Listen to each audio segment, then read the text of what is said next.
गोदरेज, ये नाम तो हम सबने सुना है। घर घर में इनके ताले और अलमारियां दिख जाती हैं। एकदम भरोसे का दूसरा नाम। पर क्या ये कहानी सिर्फ यहीं तक है? बिल्कुल नहीं। इस कहानी में एक ऐसा ट्विस्ट है, एक ऐसा राज है जो जमीन और आसमान तक फैला हुआ है। एक ऐसी विरासत जो मुंबई के दिल में आज भी धड़क रही है। चलिए इसी सवाल का जवाब ढूंढते हैं। आखिर 127 साल पुरानी एक कंपनी जो ताले बनाने से शुरू हुई थी, वो आज एक ऐसे विशाल साम्राज्य में कैसे बदल गई जिसके पास मुंबई की सबसे कीमती जमीन है? ये समझना बहुत दिलचस्प होगा। 4 लाख करोड़ रुपए। जी हाँ, ये कोई मजाक नहीं है। ये गोदरेज परिवार की सिर्फ मुंबई वाली जमीन की अंदाजन कीमत है। जरा सोचिए, मुंबई, वो शहर जहां एक छोटा सा फ्लैट भी करोड़ों का होता है, वहां इतनी बड़ी जमीन। ये कहानी तो वाकई सुनने लायक है।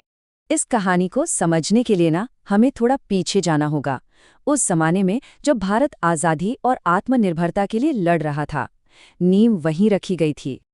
ये देखिए, ये शब्द है गोदरेज के संस्थापक अर्देशिर गोदरेज के। वो एक वकील थे, लेकिन दिल से एक सच्चे देशभक्त। उनका बिजनेस सिर्फ पैसा कमाना नहीं था, बल्कि वो स्वदेशी आंदोलन का एक हिस्सा था। हर काम भारत के लिए, भारतीयों के द्वारा। तो देखिए, ये सिर्फ तारीखें नहीं है, इसके पीछे एक जबरदस्त सोच है। अर्देशिर गोदरेज ने जो भी बनाया, वो उस वक्त के भारत के लिए बनाया। सोचिए, 1918 में उन्होंने बिना जानवरों की चर्बी वाला साबुन बनाया, फिर स्टील की अलमारी, जो आज भी हर घर की पहचान है। मतलब हर कदम आत्मनिर्भर भारत की तरफ था। और ये तो बस एक शुरुआत थी। गोदरेज ने सिर्फ घर का सामान नहीं बनाया, वो धीरे धीरे आधुनिक भारत के निर्माण का एक बहुत ही जरूरी हिस्सा बन गए। ये कमाल का है। देश के पहले चुनाव के बैलेट बॉक्स से लेकर पहले भारतीय टाइपराइटर, पहले भारतीय फ्रिज और तो और चंद्रयान 1 मिशन तक में गोदरेज का हाथ था। आप सोच सकते हैं, एक ताले बनाने वाली कंपनी से लेकर चांद तक का सफर। लेकिन अब आते हैं उस सबसे बड़े सवाल पर। गोदरेज के ताज का वो सबसे चमकीला हीरा, उनकी मुंबई वाली जमीन। आखिर कैसे एक परिवार के पास इतनी जमीन आ गई जो कई छोटे शहरों से भी बड़ी है? 3,400 एकड़, मुंबई के ठीक बीचों बीच। अगर इसे आसान भाषा में समझें तो ये मुंबई शहर के रहने लायक एरिया का लगभग 10% है। 10%, ये सोचना भी मुश्किल है। पता है इस जमीन की कहानी कितनी पुरानी है? ये तब की है जब मुंबई सिर्फ कुछ द्वीपों का समूह हुआ करता था। पुर्तगालियों से अंग्रेजों के पास आई, फिर ईस्ट इंडिया कंपनी के पास, और फिर कई सालों बाद 1940 के दशक में फिरोज शाह गोदरेज ने इसे एक नीलामी में खरीदा। तो ये कोई हाल फिलहाल की बात नहीं है। और आज देखिए, इस जमीन का एक बहुत बड़ा हिस्सा, करीब आधा, तो मैंग्रोव जंगल हैं, जो मुंबई के लिए फेफड़ों का काम करते हैं।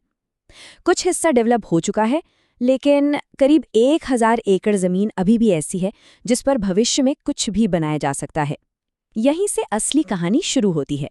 और हाँ, यही विशाल जमीन और इसके भविष्य को लेकर अलग अलग सोच परिवार के उस ऐतिहासिक फैसले की एक बड़ी वजह बनी, जिसने 127 साल पुराने इस साम्राज्य को एक नई शक्ल दे दी। तो 2024 में परिवार ने ऐलान किया कि वो ग्रुप को 2 हिस्सों में बांट रहे हैं। और ये कोई लड़ाई झगड़े की वजह से नहीं हुआ, बल्कि ये एक सोची समझी रणनीति थी, ताकि आने वाली पीढ़ियां अपने अपने तरीके से बिजनेस को आगे बढ़ा सकें। तो बंटवारा कुछ इस तरह हुआ है। एक तरफ है आधी और नादिर गोदरेज, जिनके पास 5 लिस्टेड कंपनियां आईं, जैसे गोदरेज प्रॉपर्टीज और कंज्यूमर प्रोडक्ट्स। और दूसरी तरफ है जमशेद गोदरेज और स्मिता कृष्णा। इनके हिस्से में आई है पुरानी इंजीनियरिंग कंपनी गोदरेज एंड गोइस, और सबसे बड़ी चीज, वो 3,400 एकड़ की जमीन। तो अब आगे क्या होगा? खैर, जो लिस्टेड कंपनियां हैं उनके लिए तो भविष्य का प्लान एकदम तैयार है, और कमान अगली पीढ़ी के हाथों में जाने वाली है। आदि गोदरेज के बेटे फिरोज शाह गोदरेज, जो पहले से ही गोदरेज प्रॉपर्टीज को बहुत कामयाबी से चला रहे हैं, अब पूरे गोदरेज इंडस्ट्रीज ग्रुप की कमान संभालेंगे। ये चौथी पीढ़ी का आगमन है और एक नए तेज तर्रार दौर का संकेत भी।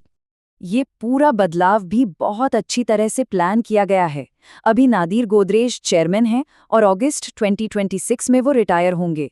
इसके बाद फिरोज शाह गोदरेज ये जिम्मेदारी संभालेंगे। इससे ग्रुप को अपनी नई दिशा में आगे बढ़ने में कोई दिक्कत नहीं होगी। तो गोदरेज परिवार ने अपने साम्राज्य को बांटकर एक बड़ा दांव खेला है। उन्हें लगता है कि दो अलग और फोकस ग्रुप मिलकर एक बड़े ग्रुप से कहीं ज्यादा हासिल कर सकते हैं। अब सवाल ये है कि क्या ये बंटवारा विरासत को कम करेगा या इससे कई गुना बढ़ा देगा? इसका जवाब तो अब आने वाला वक्त ही देगा।